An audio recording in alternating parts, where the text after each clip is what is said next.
with Angela Yee and Manos here. Way up. Let's talk about Diddy.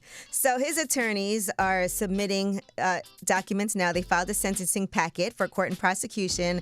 They are trying to get him a more lenient sentence. Now, just for perspective, prosecutors say Diddy should be sentenced to between 51 and 63 months. That's about 5 years. His lawyers are countering with 21 to 27 months. He's already been there for 13 months. And so that would mean he would be able to come home soon. Now, according to these documents, in the past 2 years, Diddy's career and reputation have been destroyed. He served over a year in one of the most notorious jails in America, yet has made the most of that punishment. They said it's time for him to go home to his family. They also said that he became sober for the first time in 25 years and has inspired other inmates with his program. In addition, he has an incident-free record while in the lockup, and he has no prior criminal history. Yeah. Exactly. And the average person with that charge or that's convicted for that is not doing that much time. Right. Well, you know, it's the 2 counts of the Mann Act is what he's been convicted on. That's no more than 6 to 12 months in prison on each count. Probation. All right. Now, Young Miami wrote a character letter to the judge ahead of the sentencing, and she talked about being in a public relationship with him for 3 years, and she said she witnessed and came to know a different person than the one often portrayed. She said it's important for the court to know the side of Sean that isn't always seen or spoken about. And one of her most meaningful memories was when he took her to her first Met Gala. It was about what it represented. He made it a priority to open doors for Black people. She also discusses how he gave her a voice, providing her a platform on his network.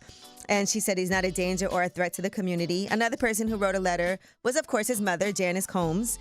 She said she'll be 85 years old December 21st, and the separation for the past year has been difficult and painful for her and for his children. She wants to spend the last few years of her life with her son. She did say, unfortunately, my son has made some terrible mistakes in his life, which I know he recognizes. She ends it by saying, my health has deteriorated these last couple of years. I had 2 brain surgeries and monthly follow-ups. I'm having a really difficult time controlling my diabetes. My doctor informed me that the diabetes has affected my heart, which may result in a stroke. Another person who wrote a letter was Carl Thomas. Now, Carl Thomas said that he's known Puff personally and professionally since 1996 when he originally signed to Bad Boy Records. He said, when my house in Houston was flooded in 2016, Puff was the very first person to call and help me when disaster struck. Even in this season of accountability, Puff continues to demonstrate humility, self-reflection, and an earnest desire to correct what has gone wrong.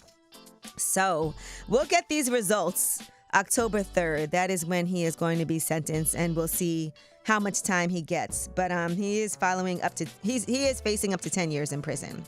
All right, that is your Yeetie. And when we come back, we have About Last Night, where we discuss what happened last night. My night was a little crazy. And just to give you a preview, it has to do with dogs on the loose, Jay Electronica, and a Brooklyn neighborhood in Bed-Stuy. It's way up.